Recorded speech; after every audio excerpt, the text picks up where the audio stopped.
को हुनुहुन्छ हजुर? को हुनुहुन्छ? ओहो, हामी त भैलो खेल्न होइन आएको, भोट माग्न आएको। यसो बाहिर आउनु न। यसो तपाईँको बेल पनि आइन्छ। हामीले धेरै बेर गरियो, बेलहरू पनि राख्नु पारिन्छ।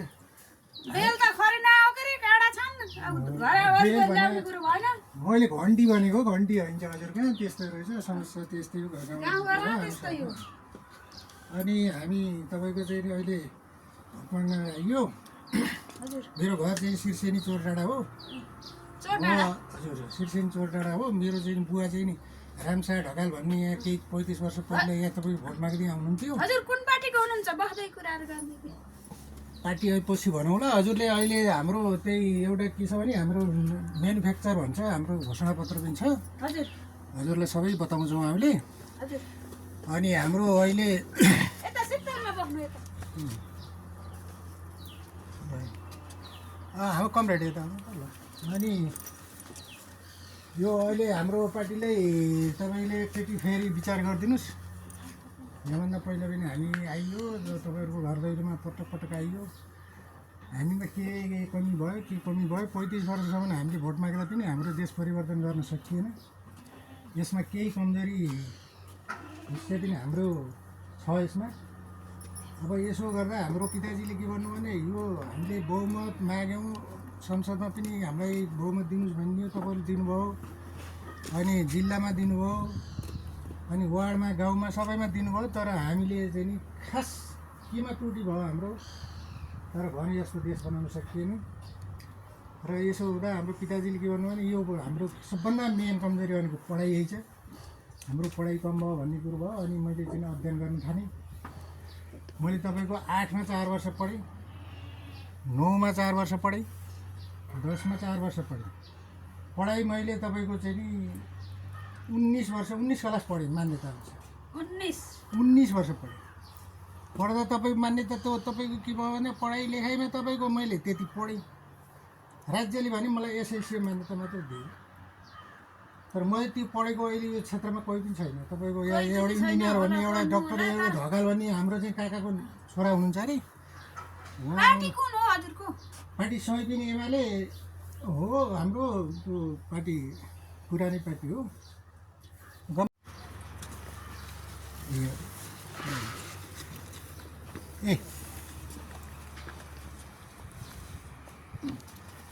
त्यसो त हामीले यस्तै गरेर हामीले पढाइ पुरा गरियो। बा पिताजीको चाहिँ नि हाम्रो इच्छा बन्नु पाउँछौँ। हामीले चाहिँ पढाइ पनि पुरा गरेर अब हामीले पूर्ण रूपमा अब हामी कहाँ फेल खाइयो भन्ने कुरा, अब अध्ययनको कमीले फेल खाइयो भन्ने बुझ्यो। अब हामीले तीव्र गतिमा तपाईँको यो देशलाई विकास गर्नेछौँ। यो गुल्मी क्षेत्र नम्बर 1 लाई हामीले विकास गर्नेछौँ। अब तपाईँहरूको घर दैलोमा फेरि भोट माग्न हामी लास्ट टर्मले पनि आउने छैनौँ। त्यसो हुँदाखेरि एकचोटिले तपाईँहरू भोट दिनुहोस् भन्छु मैले। अब हजुरहरूका के छन् विचारहरू, कुराकानी के छन्, तपाईँको पार्टी, हाम्रो पार्टीले के गर्छ के गर्दैन भन्ने कुरा तपाईँहरूको जिज्ञासा के छन् राख्नुहोस्। श्रीमान कता हुनुहुन्छ? बच्चा बच्ची कहाँ छन्, के छन्, कसो छ? अब हाम्रो श्रीमान त अहिले 15 वर्ष भयो मलेसियामा हुनुहुन्छ। 15 वर्ष अगाडि पनि 2-3 लाख खर्च गरेर जानुको। अब उही हुनुहुन्छ यहाँ घर खर्च, केटाटी पढाउन, गुजारा गर्न। भिजिट विषयमा जानुभयो होला। यो विभाग भने हजुर हजुर यो हाम्रो यो नेपाली काङ्ग्रेसको हाम्रो निर्वर्तमान गृहमन्त्री रमेश लेखकको चाहिँ नि विभागमा पर्छ। उहाँहरूले 2-3 लाख, 4 लाख, 5 लाख, 6 लाख यस्तै गरेर चाहिँ भिजिट विषयमा हाम्रा युवाहरूले धेरै दुःख पाएको स्थिति छ। त्यो विषयमा हाम्रो पार्टीले गहन अध्ययन र छलफल चलाएको छ। यसको समीक्षा पनि भइरहेको छ। अब यो तपाईँको चाहिँ नि समस्यालाई हामीले हेर्छौँ। अब अरू बच्चाहरू, छोराछोरीहरू पढ्दैछन्। जेन्जी छन् छैनन् हजुर? कहाँ जेन्जी छन्।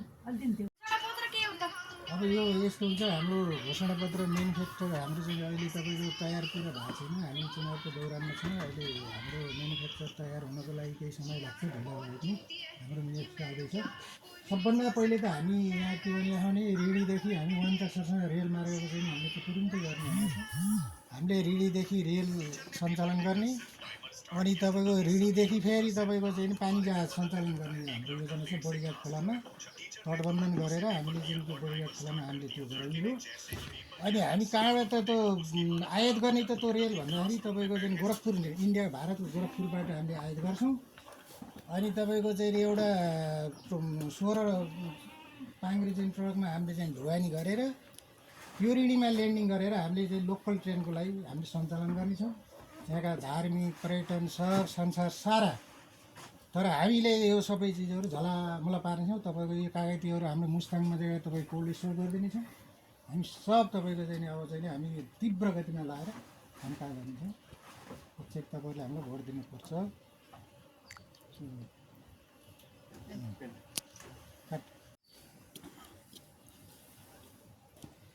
नमस्ते समय पनि एमाले मै पनि एमाले भन्नुहुन्छ गरे बाबु सूर्य हामी चाहिँ भोट माग्न आएको। भोट माग्न आउनु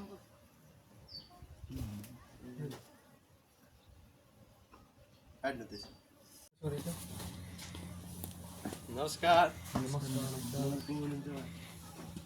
समय पनि एमाले भन्नुहुन्छ गरे भोट माग्न आउनु म जना राखेर है डिबेट हेर्नु। जेन्जी रहेछन् जेन्जी।